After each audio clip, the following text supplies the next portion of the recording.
Hello बच्चों, क्या हाल है? अच्छे हैं आप लोग? तो आज से आपको केमिस्ट्री का सॉल्यूशन चैप्टर का लेक्चर नंबर 6 पढ़ाना स्टार्ट किया जाएगा। और आज के लेक्चर में आपको बताना है कंसंट्रेशन टर्म का अगला फैक्टर। और इसके पहले वाले लेक्चर में आपने नॉर्मेलिटी और साथ में आपने मोलैरिटी के बारे में पढ़ लिया था। तो आज आपको मोलैलिटी और साथ में मोल फ्रैक्शन के बारे में बताएंगे। ध्यान दीजिए, इसके पहले वाले लेक्चर में एक चीज़ और आपको हमने बताया था कि जो नॉर्मेलिटी होता है उसमें आया था एक छोटा सा टर्म एन फैक्टर। तो एन फैक्टर क्या होता है, इसके लिए हम अगला लेक्चर जल्द ही आपके जो है लेकर के आ जाएंगे और उसमें आप लोग देख लेंगे आसानी से कि एन फैक्टर कैसे निकालते हैं किसी भी कंपाउंड का। और साथ में इसी के साथ आपको आगे भी बताएंगे कि नॉर्मेलिटी और मोलैरिटी इन दोनों में क्या रिलेशन होता है। तो वहाँ पर अगले लेक्चर में इसके बारे में आपको हम बताएंगे।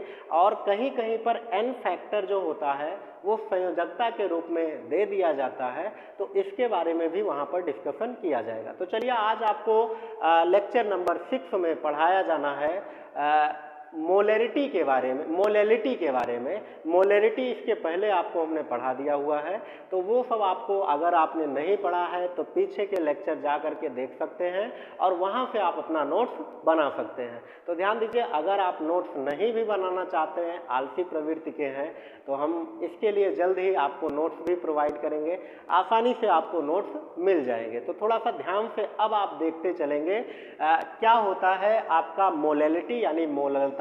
इसके बारे में पढ़ते हैं डिटेलिंग से और इसके बाद एक न्यूमेरिकल इसका करते हैं। फिर इसके बाद आपको हम बताते हैं आगे चल करके कि मोल अंश या मोल प्रभाज या मोल फ्रैक्शन क्या होता है, इसके बारे में बताया जाएगा। तो ध्यान दीजिए, अब आते हैं अगला जो टॉपिक होगा उसके बारे में बताते हैं।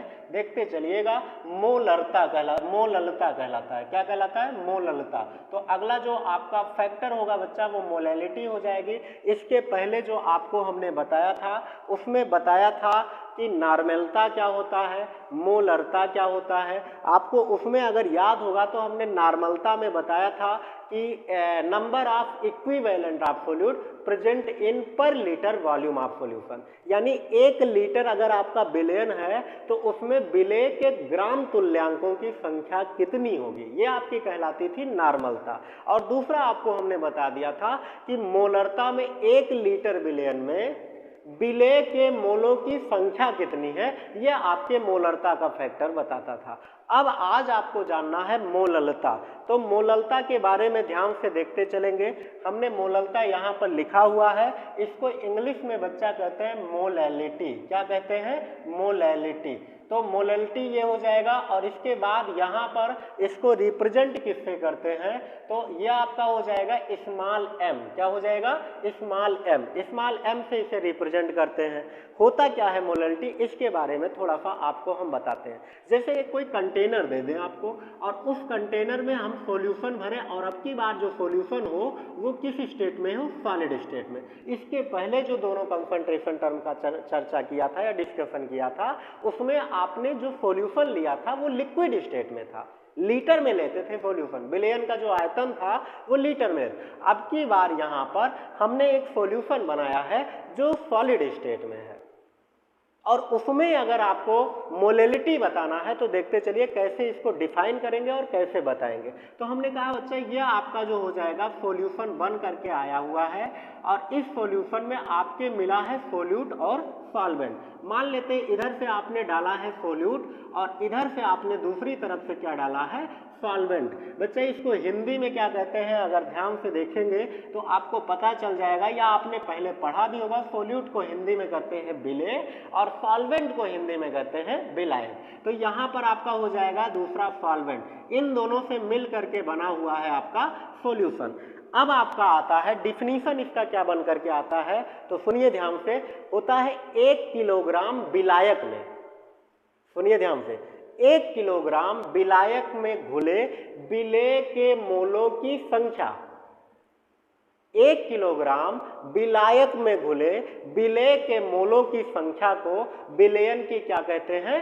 मोललता कहते हैं। तो बच्चा ये बहुत आसान टर्म है, ध्यान से इसको देखिए और इसके बाद इसको लिखेंगे आप लोग अपने कॉपी में, फिर आगे बताते हैं। तो क्या हो जाएगा, 1 किलोग्राम विलायक में उपस्थित विलेय के मोलों की संख्या को विलयन की मोललता कहते हैं। तो यह आपका हो जाएगा विलयन की मोललता। और इसको किससे रिप्रेजेंट करते हैं, तो इसको स्मॉल m से प्रदर्शित करते हैं। किससे, स्मॉल m से। अब बच्चा इसको इंग्लिश में कैसे डिफाइन करेंगे, तो इंग्लिश में इसका डिफिनेशन हो जाएगा the number of mole of solute present in per kg weight of solvent.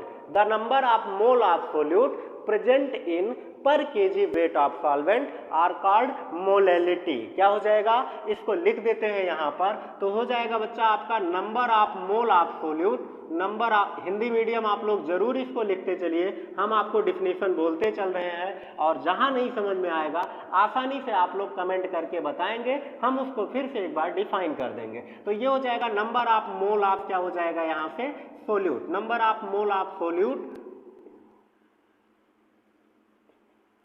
Present in per kg weight of solvent. तो यहां पर हो जाएगा पर kilo KG weight of solvent. यह आपका बन करके आ जाएगा मोलैलिटी। यहां पर हो जाएगा, ध्यान से देखते चलेंगे। और इसके बाद यहां पर इसको आगे चल करके किससे रिप्रेजेंट करते हैं, देखिए ध्यान से, यह आपका हो जाएगा मोलैलिटी। हमने डिफाइन कर दिया इसको कि number of mole of solute present in per kg weight of solvent is known as molality. इसको रिप्रेजेंट करते हैं स्मॉल m से। तो बच्चा इसको आगे चल करके डिफाइन फार्मूलाइज कैसे करेंगे या इसका इक्वेशन कैसे बनाते हैं, देखिए ध्यान से। यहां पर हो जाएगा स्मॉल m बराबर हो जाएगा नंबर ऑफ मोल ऑफ, क्या हो जाएगा, solute. Number of mole of क्या हो जाएगा यहां से, सोल्यूट, डिवाइडेड बाय क्या हो जाएगा, वेट ऑफ सॉल्वेंट। तो यहां पर हो जाएगा wait of solvent, wait of solvent. और वेट ऑफ सॉल्वेंट भी किसमें, यहां पर हो जाएगा इन केजी। किसमें, इन केजी। इसी केजी के आगे एफ लगाएंगे तो क्या हो जाएगा, केजीएफ, चैप्टर सेकेंड। तो ध्यान दीजिए यहां पर क्या हो जाएगा, इसमें यह आपका बन करके आ जाएगा इन केजी। थोड़ा सा और आगे चल करके इसको शॉर्ट फॉर्म में लिखें तो नंबर ऑफ मोल को आपको पता है कि एन से रिप्रेजेंट करते हैं और वेट ऑफ सॉल्वेंट को किससे रिप्रेजेंट करते हैं, तो कैपिटल डब्ल्यू नॉट और यहां पर आगे लिख देते हैं इन केजी। अब बच्चा इसको आगे चल करके एक क्वेश्चन नंबर मानेंगे फर्स्ट। फिर इसके बाद यहां पर आपको पता है आगे चल करके कि नंबर ऑफ मोल जो n होता है, मोलों की संख्या बराबर जो होती है वो होती है गिवन मास बाई क्या होता है, मोलर मास। तो गिवन मास आपका जो होता है दिया गया भार बटे अणु भार इसको कहते हैं, या फिर भार बटे अणु भार के नाम से इसको जानते हैं। यहां पर हो जाएगा गिवन मास को किससे दिखाते हैं, तो W से दिखाते हैं, और मोलार मास को किससे दिखाते हैं, यहां पर हो जाएगा mm से। एक चीज और आपको बता दें यहां से चल करके आगे कि जो ये गिवन मास होता है इसको स्मॉल w से रिप्रेजेंट करते हैं, क्योंकि एक w आपका ऑलरेडी आ चुका है सॉल्यूशन में, यहां पर इक्वेशन में। तो ध्यान दीजिए यहां पर w नॉट से इसको कैपिटल W नॉट से रिप्रेजेंट कर दिया है वेट ऑफ सॉल्वेंट को, और स्मॉल w से वेट ऑफ सोल्यूट को रिप्रेजेंट हम करेंगे या प्रदर्शित करेंगे। एक चीज और, यहां पर मोलार मास माने होता अणु भार, कोई कोई लोग m से दिखाते हैं, कोई कोई लोग m नॉट से दिखाते हैं। हम आपको यहां पर मोलार मास को यहां पर mm से रिप्रेजेंट करके दिखा रहे हैं। आगे चल करके ये n बराबर क्या आया है, W बाई mm, जो वैल्यू उठा करके आप यहां पर पुट कर देंगे, और जैसे वैल्यू समीकरण 1 में पुट करेंगे तो आ जाएगा एक नया इक्वेशन। फ्रॉम इक्वेशन यहां पर हो जाएगा फर्स्ट, और ये आपका बन करके आ जाएगा स्मॉल m बराबर क्या हो जाएगा, W बाई mm, और साथ में क्या हो जाएगा, इनटू हो जाएगा W नॉट इन किस में हो जाएगा, केजी में। तो W नॉट यहां पर आ जाएगा बच्चा आगे चल करके इन केजी में। अब थोड़ा सा और आगे बढ़ते हैं। ये तो आपका आ गया एक नया इक्वेशन जो आप लोग पढ़ते हैं और जो आप लोग थोड़ा बहुत हो सकता है कि 11th में पढ़ा हो तो आप लोग जानते हो। ध्यान दीजिएगा ये आपका बन करके आ जाएगा यहां से इक्वेशन नंबर सेकंड। एक चीज और, इसके पहले वाले इक्वेशन में भी आपको हमने बताया था कि अगर विलयन का आयतन किसमें हो, मिलीलीटर में हो, तो क्या करते थे, 1000 से आपने पढ़ा था कि ऊपर मल्टीप्लाई कर देते थे या गुणा कर देते थे। अब यहां पर आपका क्या हो जाए, अगर विलायक का जो भार है ये किलोग्राम में ना हो करके किस में हो जाए, ग्राम में हो जाए, तो बच्चा ये आगे चल करके यहाँ पर क्या करेंगे, ऊपर 1000 से वही कार्यक्रम करेंगे, ऊपर 1000 से मल्टीप्लाई कर देंगे। तो यहाँ पर आप लिख देते हैं इफ द, यहाँ पर हो जाएगा the weight of solvent, if the weight of solvent are present in, किस में हो जाए बच्चा, यहां पर हो जाएगा mg, मिलीग्राम में हो जाए, या gm में हो जाए, मिलीग्राम में ना होकर के gm में हो जाए, किस में हो जाए, gm में, ग्राम में प्रेजेंट हो जाए, तो बच्चा इसका इक्वेशन क्या बन करके आ जाएगा, देन यहां पर आप लिख सकते हैं स्मॉल m बराबर ये हो जाएगा W इंटू 1000 डिवाइडेड बाई क्या हो जाएगा, mm इंटू क्या हो जाएगा, W नॉट इन किसमें, GM में, क्योंकि यहाँ पर ग्राम में दे रखा है तो ये हो जाएगा GM में, ग्राम में। तो बच्चा ये आपका बन करके आएगा यहाँ से इक्वेशन। इसको अगर आपको समझ में आया है तो नोट करेंगे, और नहीं भी आया है तो इसको नोट कर लेंगे, प्रॉपर इसका 2-3 बार रिवीजन करेंगे। बच्चा ये क्वेश्चन आपके पेपर में पूछे जाते हैं, 1-2 नंबर में आपके आ जाते हैं, तो इसका जल्दी से नोट्स बनाएंगे, इसका प्रिंट आउट निकालेंगे, या इसको जो है पोज करके रोक करके आप जरूर इसका नोट्स बना लेंगे, लिखेंगे, फिर इसके बाद आगे बढ़ते हैं और इसका एक छोटा सा न्यूमेरिकल करके दिखाते हैं, फिर आपको अगले फैक्टर पर लेकर के आते हैं जिसका नाम है मोल फ्रैक्शन या मोल प्रभाव। तो इसको नोट करिए, फिर आगे बढ़ते हैं।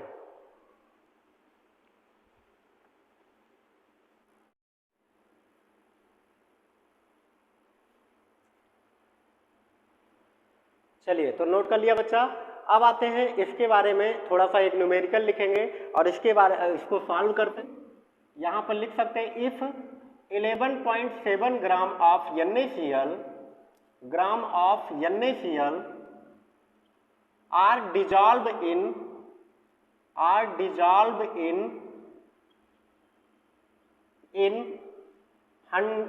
500 gram of water, 500 gram of, यहां पर हो जाएगा वाटर या H2O कह सकते हैं, देन फाइंड आउट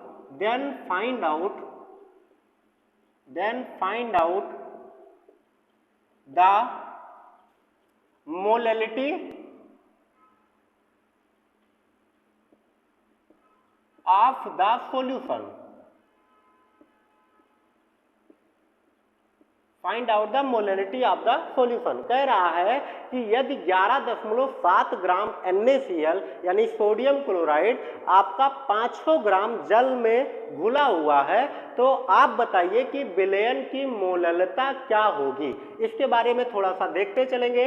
इसमें दे रखा है कि जो कैपिटल W है यानी वेट ऑफ सॉल्वेंट, आपको देखने से ही पता चल रहा है कि 500 ग्राम दे रखा है वाटर, तो यहाँ पर वेट ऑफ सॉल्वेंट जो हो जाएगा वो कितना ग्राम दे रखा है, 500 ग्राम। यहाँ पर हो जाएगा 500 ग्राम और स्मॉल w की वैल्यू दे रखी है, यानी छोटा सा जो सोल्यूट का वेट या कह सकते हैं द्रव्यमान है वो कितना है, 11.7 ग्राम। अब आते हैं यहाँ से, आपने पढ़ा है कि वाटर का जो मोलार मास होता है, वाटर का जो मोलार मास होता है वो तो 18 होता है, उससे कोई मतलब आपको है नहीं। यहाँ पर सोल्यूट जो होता है, क्योंकि नंबर ऑफ मोल आपको सोल्यूट का जानना होता है, और नंबर ऑफ मोल में आपने पढ़ा है कि given mass by molar mass होता है।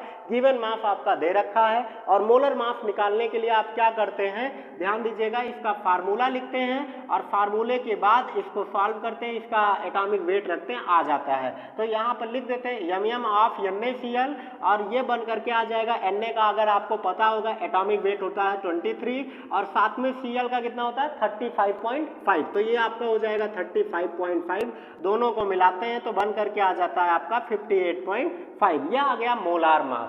अब आते हैं सब वैल्यू सब वैल्यू आपको पता चल गया है, ये वैल्यू उठा करके आपके मोलैलिटी के इक्वेशन में रखते हैं और क्वेश्चन को सॉल्व कर लेते हैं, आसानी से आ जाएगा। एक चीज और आपको बता दें, क्योंकि वेट ऑफ सॉल्वेंट यहाँ पर ग्राम है तो इसका दूसरा वाला फार्मूला लगेगा, पहला वाला फार्मूला नहीं लगेगा। पहले वाले फार्मूले में आपने पढ़ा था कि wait of solvent in KG था, और दूसरे वाले में आपका क्या था, वेट ऑफ सॉल्वेंट इन किस में था, ग्राम में। तो दूसरा वाला फार्मूला लगेगा और दूसरा फार्मूला लगाते हैं, ध्यान से देखिए क्या बन करके आ जाएगा।